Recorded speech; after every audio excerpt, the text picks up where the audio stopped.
Okay. Hey, Pete, good to see you again. We're back, you know where, at Dorothy's place. Hello, Elias. So glad to be here. All right. We have a special thing going on today. Solidarity Hall has not published a book in an embarrassingly long time, but we're about to. We're threatening to. In the next couple of months, we are going to be publishing a new English language translation of the reflections, the pensamientos in Spanish, of Father Josemaria Arizmendi um, work, his only work in English, it will be, because he did not write books. He just got stuff done. um, Yes. so anyway, it's This is a amazing. great this I'm is a sorry. great problem. You know, the people that actually do things don't have time to write the books, That's and the true. people that write the books It's don't often do things. kind of reassuring about him. Yeah. No, yeah, he wrote a ton of stuff. He just didn't publish it. And it was all very workaday speeches and memos and business plans. And anyway, so that's the whole dimension to him we'll get to in a moment. Um, Back when Solidarity Hall was getting going, I know you've had this experience too. Mondragon has a way of coming up. The Mondragon Cooperatives are this iconic effort begun in post World War II Spain in a small town in the Basque country. And for people in any way involved in the solidarity economy, they are held up as maybe the shining successful example of cooperativism and economic democracy. And they are a very difficult model to imitate, I would say, in many ways. First of all, because of the scale that Mondragon has risen to, something around 90 or 100,000 employees. It is now a global federation of cooperatives in multiple industries. So it's sort of a staggering accomplishment. And yet, to my surprise, there was no book, there was no place to read about the famous founder of this organization, Father Josemaria Arizmendi, as his name is sometimes shortened. So Solidarity Hall spotted this and began to get to work on getting the permissions to do an English language version, which I think you have a copy of, right? Yes, and it's amazing. It is written. Can we talk a little bit Yeah, about just its structure? yeah, exactly. That's what I want to do. Yep. Yeah, it's written in, as all kind of great works of philosophy, it's written in like numbered lines of little statements, Yeah, each of which themselves alone is profound and worthy of reflection. indeed, indeed. I should explain that that is because he had an editor. It actually is not Arizmendi's book. It is an anthology of snippets that his very capable biographer, a man whose last name is Arizmendi, put together after Father Josemaria died. And he assembled them topically. The book has sort of two major sections, the first being people and society, and the second being work and the cooperative experience. Cooperative enterprise, although he did also believe it was an experience. The book is oddly, in a way, not super theological or Catholic or anything like that. It's, to my mind, almost unique in being a kind of a manual of management, although it doesn't quite read like that, a sort of a philosophical reflection on a very new way of doing business, you could say. Yeah, it's like an airport book that you find that tells you how to run your business, Right. except in a revolutionary cooperative way. Exactly. Yes, a It's a little classic thing. of the management genre. It will be a little paperback, 120 pages. Um, but most people find it just astounding in that he was so innovative and so different from the way people might imagine a small town Catholic priest in rural Spain at this terrible moment of desolation right after World War II. So we might say a little bit about him, and then I thought I would read some quotes from the book, just one by one, and then we could sort of each comment briefly as we're inspired to kind of get into some of the thematic stuff. How does that sound? That sounds great. And I have some pullouts as well too that struck Good. me. Yeah. Um, one way of thinking about where this guy was is to refer to um, an art object that a lot of people may be familiar with, and that is the famous painting of Guernica. A lot of people know Guernica by Pablo Picasso. It is possibly the most famous anti-war painting ever created.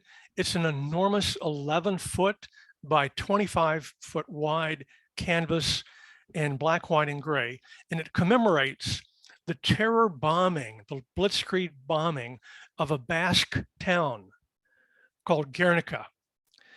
Arizmendi was a young Basque, and that identity is very important for him. He was beginning seminary, and he was a journalist with a streak of Basque nationalism when this happened in 1936. Franco's revolutionary group, his nationalistic group, had partnered up with Hitler and Mussolini, and blitzkrieg bombing was sort of a new idea. And they asked Franco if they could try it out on a piece of territory in Spain. And he suggested Guernica, which was an ancient Basque city. It went on for hours, it killed thousands of civilians, and it was front page news around the world for the enormity of this unprovoked attack on an innocent population. Picasso was a non-political painter, but he painted this canvas. And I cite that to give background to where Father Arizmendi was in 1936, 1937, when this happened. So therefore, his career, his life in Spain as a Basque was a very delicate kind of dance. The Basque were really a persecuted minority.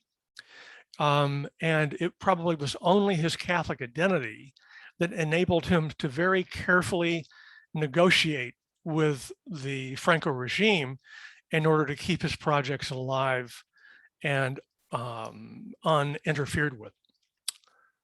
So very difficult scene. He arrives, he finishes seminary. He arrives in Mondragon somewhat against his wishes. He was hoping to go to Belgium because he was a bit of an intellectual. And instead he winds up in this little town that is just flat, economically flat, impoverished, almost one of the poorest places in Spain.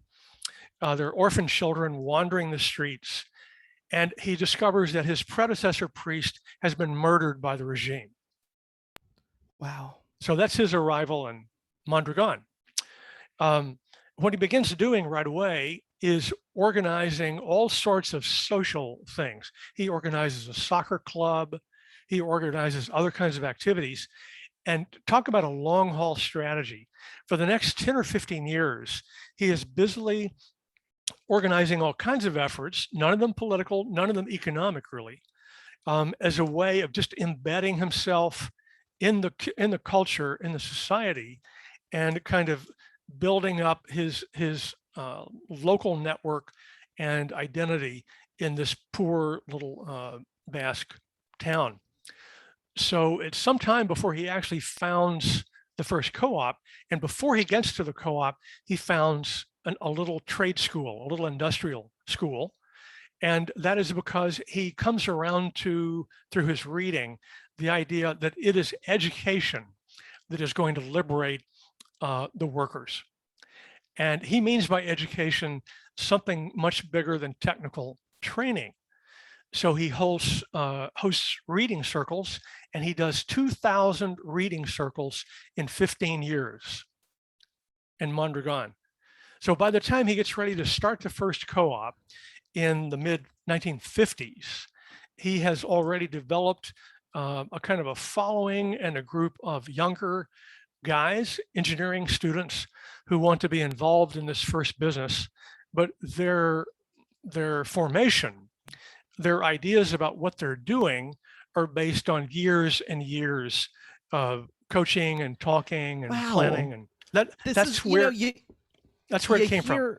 you hear people say, they have their revolutionary idea and they say, why don't we start with a book club or Right. something? And then you always kind of want to be you want to be cynical about that and Yeah, say, yeah, you want to remake the entire economy and you want to right. start with us all reading an article and only half the people read the article, and you meet up on Thursday and people Yeah, cancel it and you want to go to next Thursday. yeah, But his actually started with a reading circle. That's absolutely. amazing. No, he was Inspiring very story. he was very kind of Paulo Freire like, and he later read Paulo Freire. He really thought education was liberatory, no question about it. The great connection in his head was to put labor and education together, or work and education together. So the workplace became a kind of school of democracy. Yeah, this is beautiful. Isn't that an amazing thing? It's It's amazing. powerful, And he powerful. really lives by what he preaches. And in some ways, you say he's not, the writing is not very Catholic, but there's some very Catholic things about this. Oh, It it's makes me, suffused. No, it's yeah. almost its own I parable. There's that famous joke in the Bible where Nathaniel says, "Can there any good thing come out of Nazareth?" oh, right, It's like yeah, everyone like laughing about like, can the Messiah come out of Nazareth? yeah. And it's kind of beautiful that he wanted to go to Belgium and be part of the scene. He ends up in a tiny town, and out of that comes this great example. Exactly. And that's what we're taught, that it all happens on the margins. He's a little Happens bit in a like Dorothy surprising place. Day. He's doing this obscure thing. The church doesn't care. They don't support him. In fact, he gets to a certain point early on where the local business people are getting a little nervous about this guy, and they go to the bishop and say, could you transfer him out of here? So How did he survive that? I don't know. He had a great. I mean, I think his parishioners and other people said, no, no, no, no. This guy, we cannot possibly lose this guy. So, and he also believed if he transferred, he would lose everything.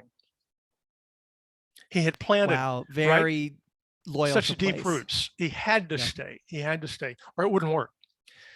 So let me throw out a few quotes from the little book, and then we'll see which ones we might want to pull up and ponder a bit. Um, Early on in the very first section, he talks about the human person. And I should add that, like Martin Luther King Jr., um, Arizmendi was much influenced by a philosophical school called Personalism. And Personalism is a kind of an ecumenical thing. There's a Catholic version, there's a Protestant version, there's a Jewish version, there's a non-religious version. But at any rate, it was a writer named Emmanuel Mounier, who back in the 30s and 40s wrote about personalism, had a journal. And Arizmendi was profoundly affected by this, the idea of putting the human person at the center of your philosophical outlook. So in the book, his comments on the human person are very much from that. For example, number 23 is first people, then cooperatives. I love that. That's so beautiful. And he also writes, we live in the heart of a community, a town inhabited by people, not proletarians. Yep. Which is also, I'm guessing, correct me if you're more of the expert, Elias, this is similar to Martin Luther King's thing of, his gripe with Marxism is not the great critiques of the structure. He's like, I'm kind of down with the critiques of the structure. Oh, yeah. It's the lack of centering of the individual dignity of human people. Same. And that's where Arizmendi's also, he's in a country, racked by ferment between warring ideologies, and he finds another way. Absolutely. Yes, that's a good point. It's just extraordinary when you get into his life a little bit, how he managed to hold all this together without going too far in any direction. Because I think he was just kind of on a knife edge with a regime. They didn't know what to make of him. Some people were very suspicious of him. He did two things. He didn't talk about politics. And number two, he did not make enemies. He tried very hard not to do that. And that was his way of being left alone so that he could get the work done. But in Spain, fascist Spain of the 1940s and 1950s, that's pretty much how you had to live, So Let me throw in a couple here. Will seem a little out of order. He was also interesting in being, we would say, quite a bit more progressive in another way that you wouldn't think of. He was very much in favor of bringing women into the workplace, and he had a very kind of evolved sense of women that comes up in the book in a couple of little quick items. He says 56, fragment 56, our people suffer when only men are present. And he also said, ahead of his time. Absolutely. This is 1940 Spain, Catholic Spain. Yeah, yeah, it's Spain. Imagine, it's not, it's not Sweden or something. No. Number 66. In every society, a woman's position is the exact measure of its level of development. So that's pretty good. Pretty good. Let's see here. You read a good one. That was one of my favorites. Can I? Yeah. Yeah, you got one? Go ahead. Oh, yeah, I have one that I'd love to hear your thoughts on. But if you have one first, you can go. This is what you get at Dorothy's Place, listeners. You get fighting over what Arizmendi quote we get to say next. It's important. It's important. Right. Number 43. This should be one of the more famous ones. The world has not been given to us simply to contemplate, but to transform. Yeah, this is such a theme. He has all these really simple themes, that are so deep and profound, though, very deep and simple. So, contemplation and action, a classic theme of kind of of justice discourse, praxis, as some call it today. Yeah, he has another on like there is no economic revolution. The economic revolution will be moral, or it will not be. The moral revolution will be economic, or it will not be. Exactly. It's always this bringing together. If I had to go one meta level up of what he's doing, he's always bringing together these contraries. He's always saying both and on these classic divides. Yes. It's all very like it is all there. No, the revolution will be reformist. The reform will be revolutionary. The liberation will be work and discipline. The discipline will be liberatory. Yep. The law will be freedom. Freedom will be the law. Lack of law is lack of freedom. It's this kind of realist, idealist, which again, that he's mixing that the contraries of the day. He's a capacious thinker. He's a very capacious thinker. He can embrace these seeming contradictions. How about this one? This is on what cooperativism does to the members, or rather, how you make owner workers, members, in other words. Number 140, before we dream of making leaders, we have to think about making people. Before teaching them public relations and manners, we have to get them used to forgetting about themselves. Wow. Great.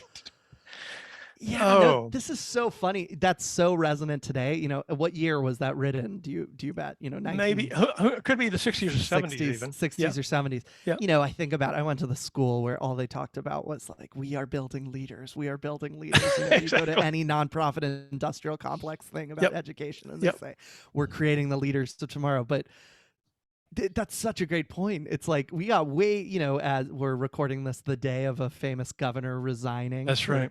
Being a leader, but not a person.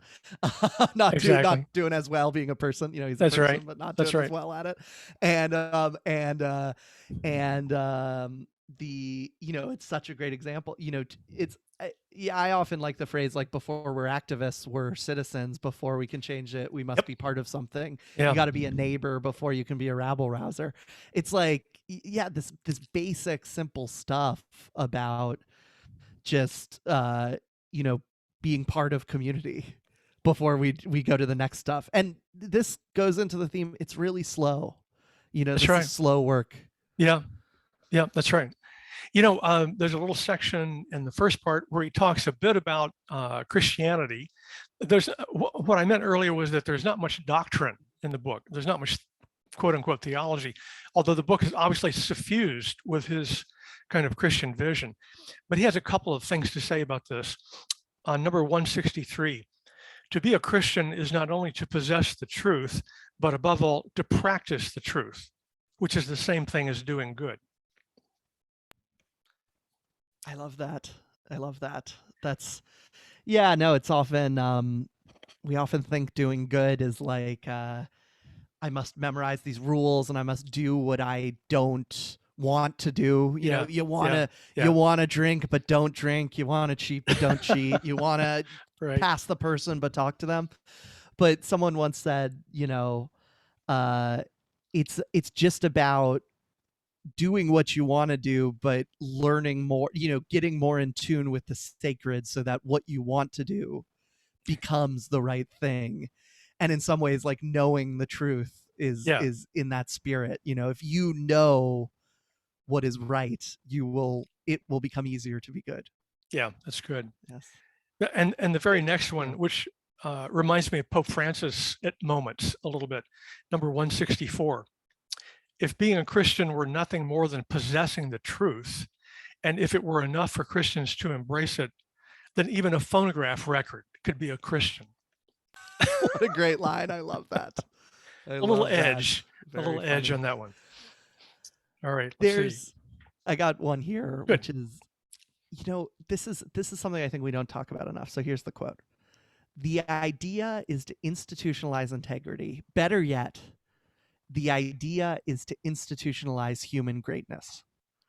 And this is, you know, I'd love to talk about each of those and why a co-op captures both of these. Yeah. So what I'm guessing institutionalized integrity is, unless I'm misreading, is, you know, when you have a cooperative enterprise, when you structure things democratically, or another way, and he kind of uses these interchangeably, when you have a democracy, you know, in some organization or some society or some community, you institutionalize integrity by, instead of having to wish for your leaders to be good, or your leaders to take into account everyone's needs, or your leaders to act in the public interest, you institutionalize them acting in the public interest by baking into it that everyone is together on this. So that's one part.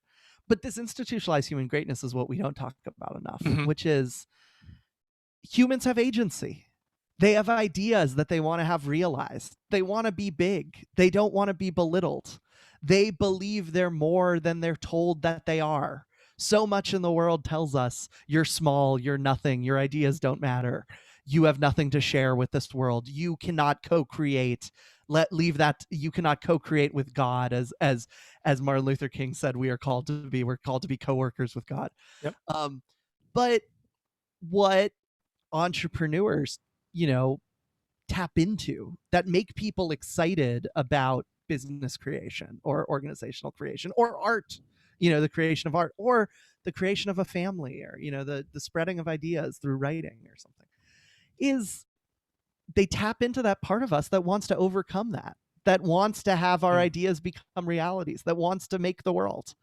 And I think so many people in our circles don't talk about that enough, that is something we deeply want. And that when you have a democracy, you're not just talking about the negatives that you're stopping. You know, you're stopping unchecked power, which is very important. You're institutionalizing integrity. You're also institutionalizing people's ideas becoming reality, people having a venue where they can create, people having, when you say, I want their voice to be heard, it's not just the voice of our victimhood.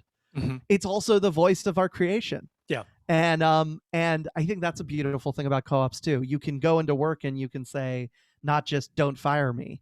You can also say, I think we should serve something else at the bakery that we run together.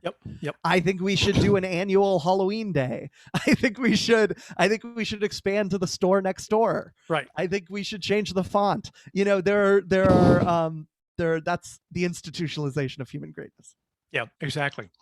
I mean, I think he saw this as a process that was going to happen in the workplace when newer members would come in and often would sort of be hesitant to get involved in these decisions, this analysis. I mean, you know, the idea of just being a modest worker. I just want to show up. I want to do my job. I go home. What is all this other complicated thing I have to understand? And what he was getting at with this kind of educational dimension in the workplace was the way in which there was a great liberation in realizing you don't need a boss. What an idea. We can be the boss. We are the boss. There's nothing that we can't figure out here. There's nothing, in the early days particularly, and with the simpler kinds of manufacturing he was doing, then it was pretty easy to say, there's nothing here we really need much technical expertise with, really. Although later, as we all know, the economy got more and more kind of complicated and technological and sophisticated, but still at bottom, his point was MBAs are not what you think they are. Essentially. And not only that, what they know, we don't want.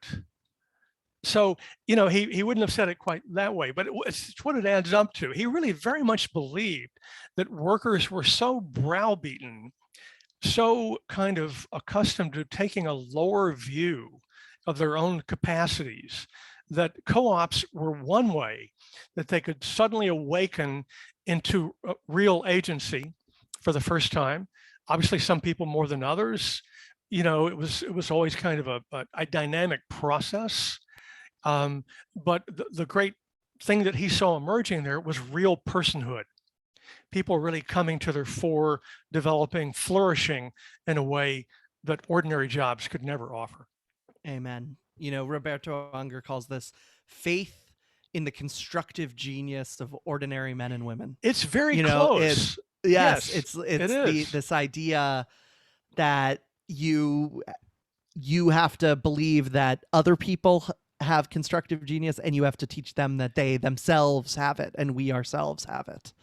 And if you say, "Oh, that can happen in community life and civic life, but it can't happen at work," that's taking away, half of our society and half of our day, waking hours. Right.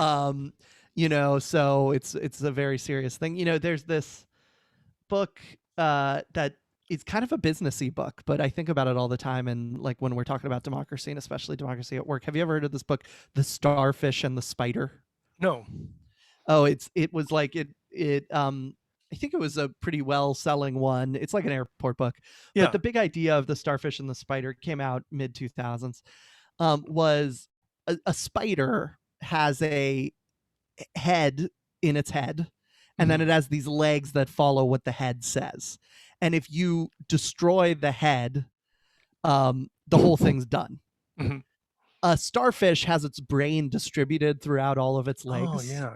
Mm-hmm. And if you cut off one of its legs where its brain is, there are other parts of its brain that work and adjust and make things work, and it's able to it's much more resilient than a spider, like a daddy long legs. Mm-hmm. Mm-hmm. And it talked about organizations that were organized as starfish or organized as spiders. And it actually talks about, this is where I first got obsessed with like Alcoholics Anonymous, which is, a very starfishy organization. It has a book and a set of principles that it tries to spread widely among the membership, as opposed to having like the emperor of Alcoholics Anonymous that you have to like listen to. And then the membership is the brains of the whole thing. The whole thing exists throughout its people. That's powerful. It talks about negative examples of this, like lone wolf terror groups have seen success by like spreading an ideology among the cells, and not like taking direction from a leader, like a leader. And so when we do anti-terror stuff where we like kill the leader of Al-Qaeda, it's like there are now Al-Qaeda cells everywhere that are alive with the mission. And it says the way to do it, to build either for good or for ill, Starfish organization is you write a lot of the ideology down, you put it in like a book so that it can spread, you teach people, you take seriously teaching everyone it, you don't try to make it this. And one final thing on this, the vanguard Silicon Valley firms feel like their headquarters should be like this. And I'm saying headquarters particularly because they outsource the old model of capitalism to their like drivers or their workers or their factories, but at Yeah, their headquarters, like at the exactly. Googleplex, Exactly. there is still some hierarchy, like the coders still need to unionize, but they really try to make their campuses of their like vanguard technology firms like universities. They try to have learning all the time. They try to have these That's right. listservs all the time. Yep. They try to have everyone like run their own groups, and like the CEO doesn't even know what's going on in some corner because something's happening, and True. they try True. to have that liveliness. And the reason they do it is because it's really good for production. Yeah. When you're completely unresilient when you don't do this. And this is like another contrary that Arizmendi resolves, which is we have been debating for 30 years the difference between growth and equality. We say, oh, either we can grow the economy and by being really efficient and hierarchical, or we can have equality by having all these regulations and tax and transfer programs that help spread the growth of the hierarchical people. But it's totally wrong. When you have a horizontal society, when you have widespread education, when you have widespread ownership and empowerment, when you have widespread trust, when you have widespread when you have brains spread out throughout the whole culture, instead of hoping everyone just is the appendages of the smartest 1%, you grow more and you're more equal. And so that's the dream, of a democratic economy. And Very good. Very good. Yeah, no, that's great. That's great. All right, related to that, you'll love this one. I'm sure you've already spotted it. We would naturally look for what Arizmendi had to say about solidarity. So here's a wonderful quote. For me, this is number 319, by the way. For me, it is the key, and even if you like, the atomic secret. Called to revolutionize all social life, class collaboration, collaboration of the people with their authorities and of the authorities with their people, collaboration of theory and spirit. This is the secret of an authentic social life and the key to social peace.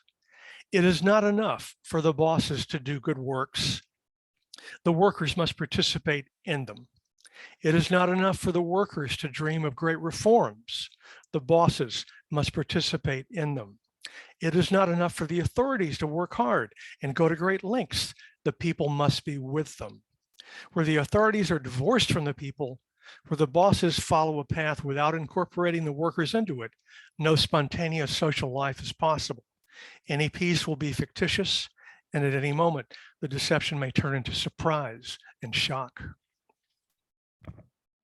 That great? I had also pulled out that quote, so it must be very resonant that we both saw it. What a beautiful line. Yeah. And it's kind of a long-winded way of saying democracy, saying we all rule together. And, some might hear that and misread it. And I'd love to hear your thoughts on this, Elias, as this kind of 90s, 2000s, early 2010s hunky-dory, we must decide we're all going to be environmental, and then the bosses will get together and say we're going to use less water at the office, and then they ask the workers to join in some thing on that, or the bosses will say we're doing corporate social responsibility and hope the workers join in that for all of us to get healthy, or all of us to sleep more, all of these corporate initiatives you see.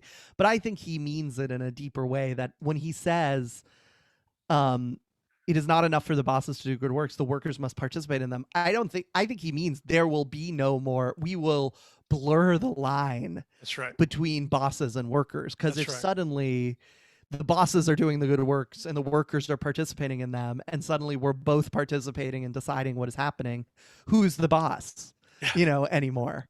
And when you're saying it is not enough for the authorities to work hard and go to great lengths, the people must be with them. What's that saying? That's saying we're all the government. That's right. We are all the authority. That is the call of democracy, the blurring the lines of hierarchical status. Yeah. Not by fiat, not by just saying there should be none and none of us have to work. It's by all of us stepping up to co-create our shared world. Yeah. To cooperate as a cooperative. That is a powerful and radical idea. That's as radical as they come in this world, right? I mean, It's funny. He's arguing. You know, he has a whole section against utopian aspirations. Yes. And he seems to position himself as the third way, not to the left of the communists of Spain, and yet, when you actually think about the logic of what he's saying. No, right. Can it be more radical than that? Exactly. No, that's right. You know, maybe for listeners, it might be helpful if we just quickly indicate sort of one little nuts and bolts thing. The principles of Mondragon, which he obviously had a hand in formulating, they were developed a little bit after his time, but very quickly, the 10 principles of this organization, which will tell you something about the ideas in the book, are as follows. 1, open admission.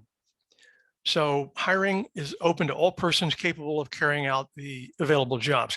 There's no discrimination on race, gender, age, socioeconomic levels. In other words, Mondragon hires poor people and then gives them loans to get into the job. So that's a pretty aggressive hiring strategy. Democratic organization is number 2. Workers are owners, owners are workers. 1 person, 1 vote. Number 3, this is key, sovereignty of employees' work over capital. The idea here is that the workers hire the capital.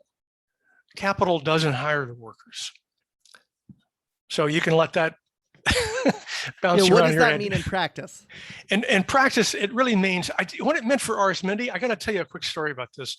Early on in the very first little co-op, it was a handful of guys, young engineers. And Arizmendi said, after they had met for a few months, we're just beginning to get going. He said, you know, we have got to talk about financing. And they talked about it. It was a gloomy subject. And he said, well, actually, you know, we're going to have to form our own credit union. And the guys all looked at him like, Father, are you kidding? We're just, you know, we're technical guys. We know a little bit of engineering. What do we know about finance? What are you talking about? You know, we can't do that. So they almost shoot him out of the meeting.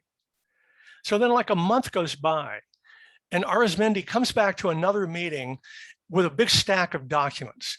And he puts them down on the table and he hands them out to all the worker owners and says, here, you're all directors of a credit union. Wow.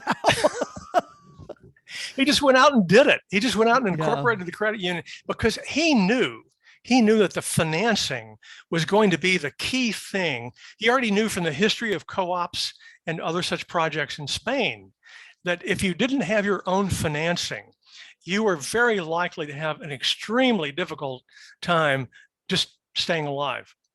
And in the end, people say that the key to Mondragon, there are a couple of them, but one of them is the fact that they essentially created their own bank. And that bank, by the way, is now, I think, I don't know, the 4th or 5th largest bank in the country of Spain. And it's a cooperative bank. It is still a cooperative bank. Yep. Yeah. Yep. I believe that's correct.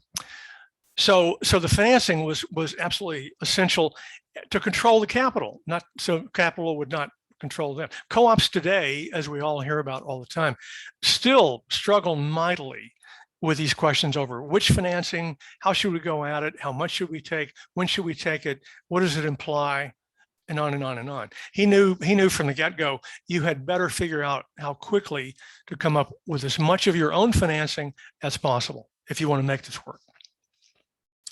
Also, number 4, the subordinate nature of capital.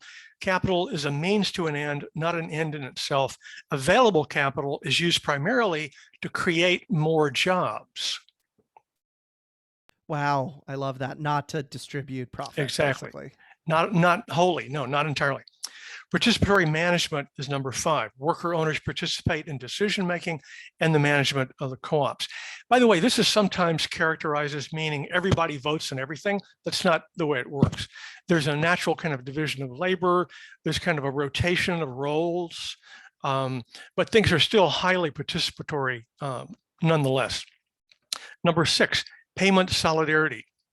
Remuneration is regulated internally and externally. Internally, there's an agreed differential between the highest and lowest paid job. Externally, remuneration is maintained in relationship with similar local industries. And I think that's a more recent addition to the list because Mondragon, trying to stay alive in a neoliberal world economy, reached a point where technically they had to come up with a premium for certain kinds of technical employees. And everybody sort of got that and went along with it, and they tried to manage it. But you can imagine what a difficult road that must have been, trying to keep this, say, 1 to 5, 1 to 6 differential between the lowest and highest paid member, and yet hire technically competent people in a competitive way. Very difficult bind. Number 7 is intercooperation. This is a big deal. In other words, one of the great advantages of Mondragon is that it was multiple co-ops, all or many of which collaborated with each other, even interoperated with each other.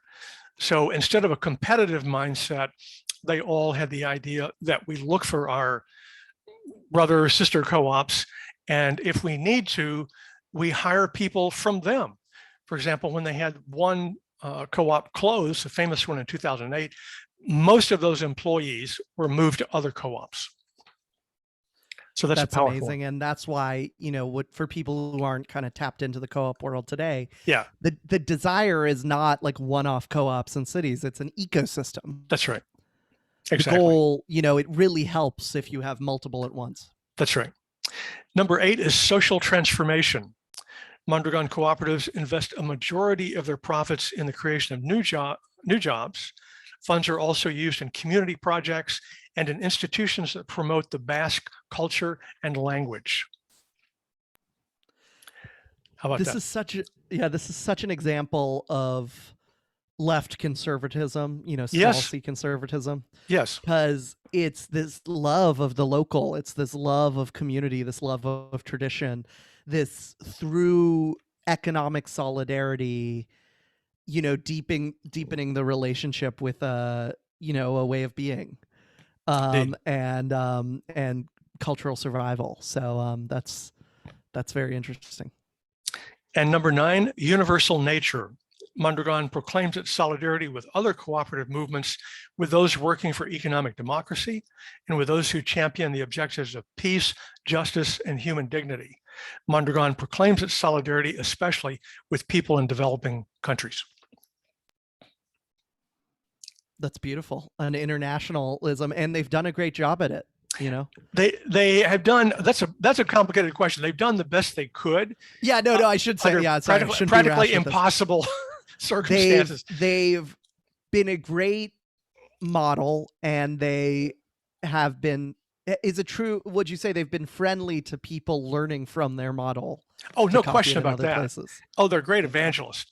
What they hadn't figured out is how do we go to another culture and say to them, maybe you've not heard of this, but we'd love for you to organize as co-ops. What they discovered in China, Russia, Brazil, the dozen or more countries they work in globally now, is that on the ground and in the local legal systems, this turned out to be practically impossible to do. So often in other countries, and this is kind of part of the mixed story of Mondragon today, they have had to create relatively conventional firms, maybe firms with a much better kind of social policies for their workers. But on the whole, it is not true that Mondragon globally is a network of cooperatives.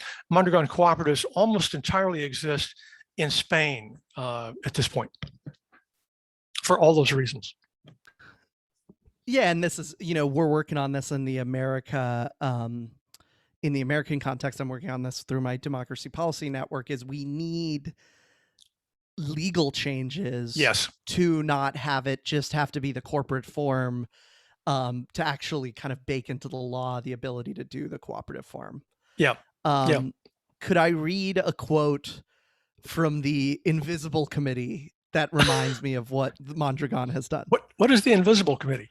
It is the pen name of a French revolutionary group in the 60s. Oh, how funny. That's great. Please. They say, Revolutionary movements do not spread by contamination, but by resonance. Something that is constituted here resonates with the shockwave emitted by something constituted over there. Hmm.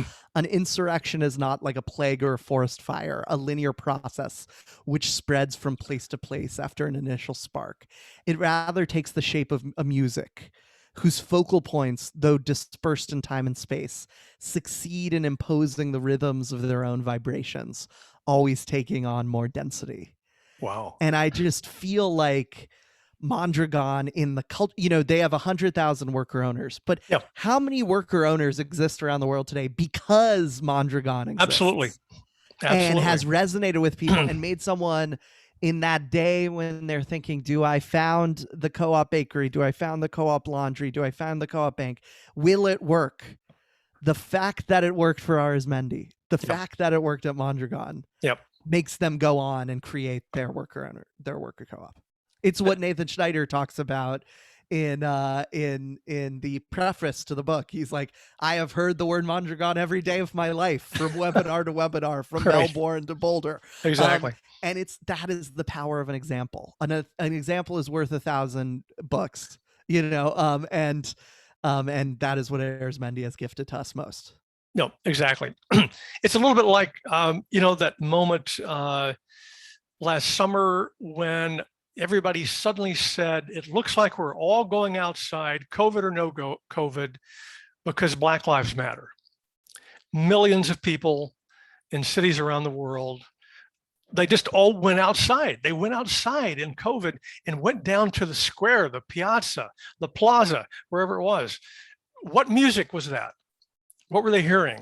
It reminds me of something from the 60s because it had that kind of spontaneous upwelling with no one in charge. That is the power of resonance. Yeah. Resonance. Wow, that's great. That's good stuff. Their number 10 item at Mondragon is education, of course. Mondragon's cooperatives commit to the required human and economic resources to basic, professional, and cooperative education in order to have worker owners capable of applying all the basic principles mentioned above.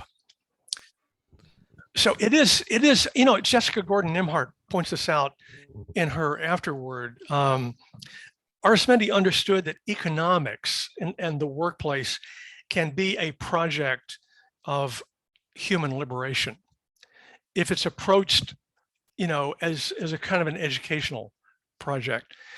And that's a great thing. It's difficult to do. And it's a little disconcerting, I think, to new workers, as I say, that come into a co-op and wonder why we're doing all this other stuff, I don't have an MBA, but I'm going to be learning certain key numbers. And if I just get what these 2 or 3 key numbers mean, it's going to sort of open up the nature of the business to me, the cash flow and the financials and, some other stuff that I never quite knew about before. But it's the reason that I can make these decisions as a fully fledged member of a group, I love this. And it again is it speaks to one of the debates of our day. There's this big debate over tracking. There's this idea of tracking. Do you track the book kids into the book classes and then the others into the apprenticeships? And, some people are saying we need free college because 12 years isn't enough. We need 4 more years of college to meet the needs of the global economy. And others say, well, this is overeducating ourselves to death. And I think, again, this is an answer of both and. Yeah. It's that, education is for everyone. Everyone needs to be a citizen. Everyone needs to be a worker owner, a cooperator, and thus you need to be educated. You need to not just be specialized. You need to learn all the parts.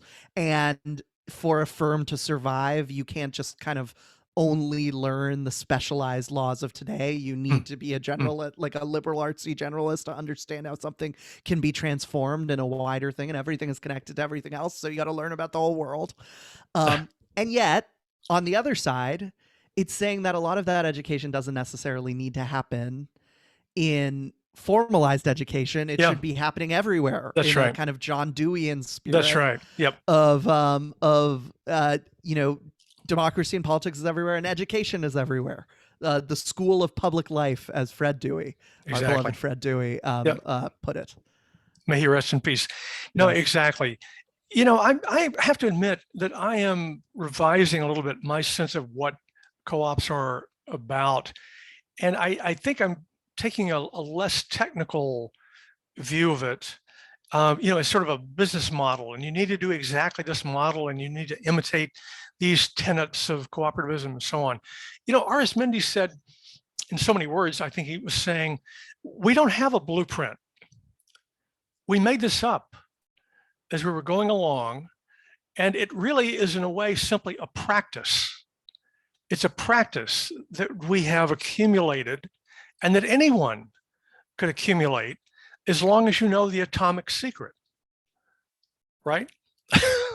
I love that. That's so beautiful. You know, I think about it in weird places. Like, I think about like summer camp counselors or those teachers of woodshop class or theater class or something who see their job not only in achieving the task, but in bringing everyone along, in being leaders, understanders, and eventually cooperators in the task. Mm-hmm. They are doing an act of cooperating Mm-hmm. in that spirit and kind of seeing what comes along in that. And it's very countercultural. It's not what we're taught to value. Yeah. But yeah, you're right. It's not a blueprint. It's more of a practice. I love that. Someone said to me, someone who I think is a little skeptical about whether worker co-ops, these little projects, onesie, twosie, they take so long, they're so complicated. There's less than 500 worker co-ops busy today in this country. He's saying, you know, really, I wonder if co-ops are not simply another form and a powerful form of community organizing. Yeah. Yeah. Wow. Better understood that way. You know, if the moral revolution will be economic and Yep. it will not be, and the economic revolution will be moral or it will not be. Yeah. That is a beautiful. Yeah, it's just, you know, this is kind of a clear-eyed realism. You know, it's calling BS on our categories. We have all these categories that divide up the world. But why is production separate? Why is, you know, making the bread for the town or making the part for making the software for the larger software out there? Why is that different than, you know, protecting your neighborhood from being bulldozed or throwing the annual Halloween or New Year's festival or raising the kid or taking care of the elder? It's all this work. It's all the stuff of life. That's right. You know, why would the rules of one place not be that, you know, different from the rules of another place? And in some ways, what he's saying is just bringing these very human ways of interacting, so pro-social ways of interacting, to a space that has banished them. That's right. Only very recently. That's right. You know. All right. Great stuff. Pete, thank you for sitting in with me today. The book, as I say, will be coming out, we hope, in a couple of months. We have a PDF free copy available if you would like it on the Solidarity Hall website. Go under projects and pull down and you'll see Arizmendi's reflections. This will be a subject we come back to. This is a big subject, the world of work and where it's going. Probably sort of signals where Solidarity Hall is going, I think, as we begin to talk about maybe going a little beyond our previous boundaries of sort of European and American writers, mostly, and into, I think, more of some kind of a global conversation is our idea, but still attempting to combine somehow Eden with utopia, as we sometimes say. I love it. And the name of the book again, if people can search for it? Reflections, and you will find it for the moment only on the Solidarity Hall website for a free download. But hopefully by, let's say, roughly October or so, it will be in print and you can order paperback copies. So we will be alerting everybody to that as we get a little closer to publication. Go out and read it, listeners. It's a beautiful book. Great. Thank you, Pete. Good to talk to you. Thanks, Elias.